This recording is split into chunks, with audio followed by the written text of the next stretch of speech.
সেটি হলো কারবালার ময়দানে জনাবে হুরের ঘটনা। সুবহানাল্লাহ সুবহানাল্লাহ দুই দল, একদিকে মুমিন একদিকে মুনাফিক, একদিকে নবীর নওয়াসা আর একদিকে এজিদের বাহিনী। এজিদের বাহিনীর কাছে পয়সা আছে, শওরাত আছে, সবকিছু আছে। জনাবে হুর দলের সেনাপতি, তার কাছে কি নেই? কোনো অভাব নেই। সে জানছে যে যদি আমি আজ হুসাইনের দলে চলে যাই তাহলে মৃত্যু অনিবার্য, শাহাদাত অনিবার্য। কিন্তু সে নিজের নফসকে পরিবর্তন করেছে, নিজের আত্মাকে সংশোধন করেছে। সে এজিদ বাহিনীর থেকে হুসাইনের দলে চলে আসলো। সে বুঝতে পারলো আজ যদি আমি এজিদের সাথে, তাহলে এই দুদিনে দুনিয়ায় আমি অনেক খুশি উপভোগ করব, কিন্তু যদি আমি হুসাইনের সাথে, তাহলে কাল কিয়ামতে যেখানে আমাকে সারা জীবন থাকতে হবে, সেই জায়গায় আমি খুশি ভোগ করব। একটু দরুদ পড়ুন মুহাম্মদ ওয়া আলে মুহাম্মাদের উপর।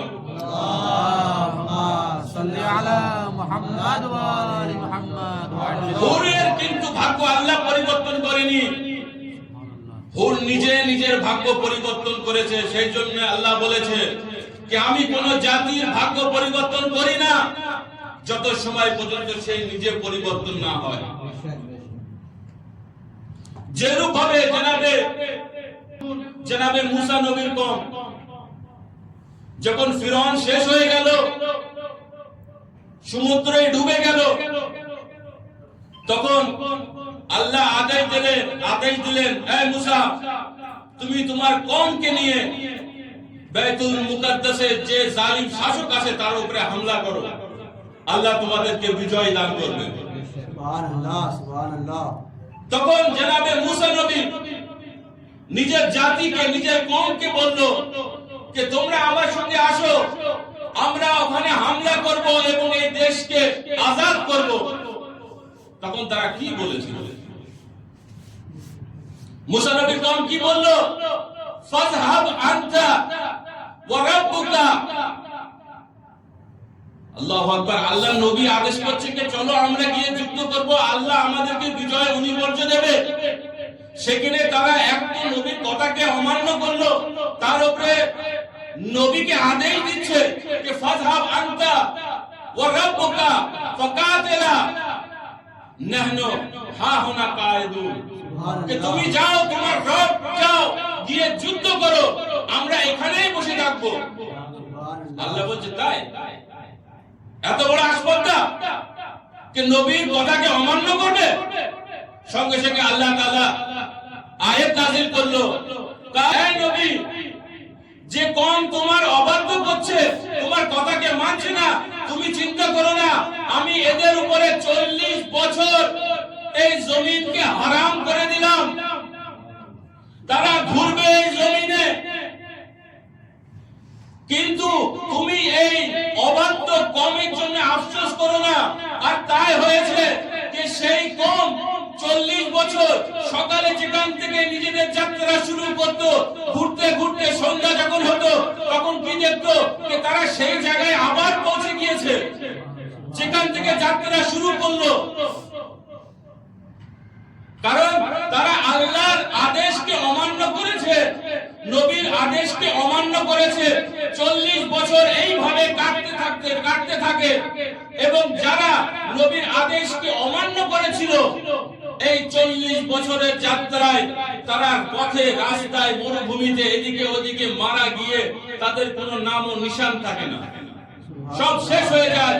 এবং নতুন প্রজন্ম যখন দেখলো যে এইভাবে থাকলে হবে না, এইভাবে কাপুরুষের মতন জীবন যাপন করলে হবে না, আমাদেরকে বাহাদুর হতে হবে, আমাদের পূর্বপুরুষ বাহাদুর না হওয়ার কারণে আমাদের উপর আল্লাহর আযাব নাযিল হয়েছিল।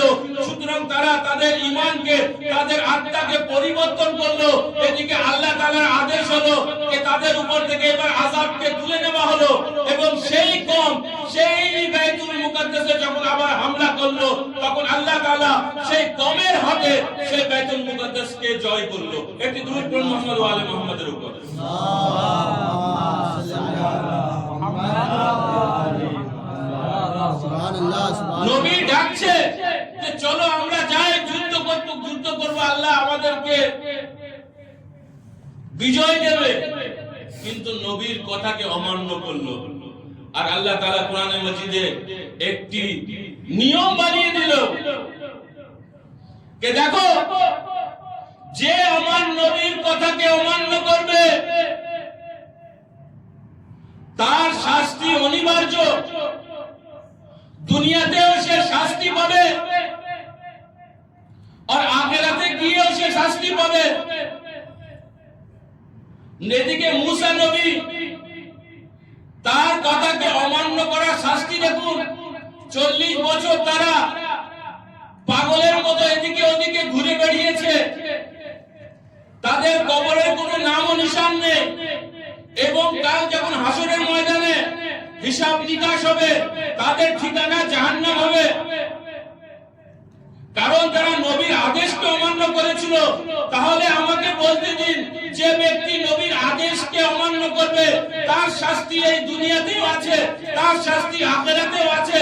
এদিকে আসুন, যে মুসা নবীর সরদার, যে ঈসা নবীর সরদার, সমস্ত নবীদের সরদার আমার আপনার নবী আদেশ করছে যে দেখো, এই যুদ্ধে তোমরা ওই পাহাড়ের কোণায় থাকবে, নিজের জায়গাকে পরিবর্তন করবে না।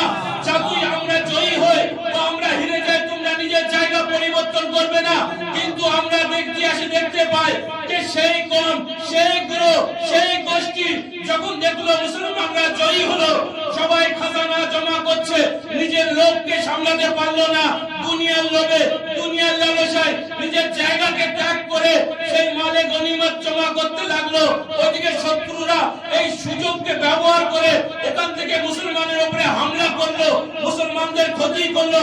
তাহলে আমাকে বলতে দিন, যে একটি নবী মুসা নবীর কথা যদি অমান্য করে তাহলে দুনিয়াতে শাস্তি পায়, আখিরাতে শাস্তি পায়। তাহলে সেই নবীর সরদার যে আছে, আমার শেষ নবী, সেই নবীর কথাকে যারা অমান্য করেছিল তাদের শাস্তি কি আছে? তারা এই দুনিয়ায় তাদের উপরে লানত বর্ষণ করবে এবং কাল আখিরাতে গিয়ে তাদের জাহান্নামের আগুনে পোড়ানো হবে। একটি দুরূদ মুহাম্মদ ওয়া আলি মুহাম্মাদের উপর।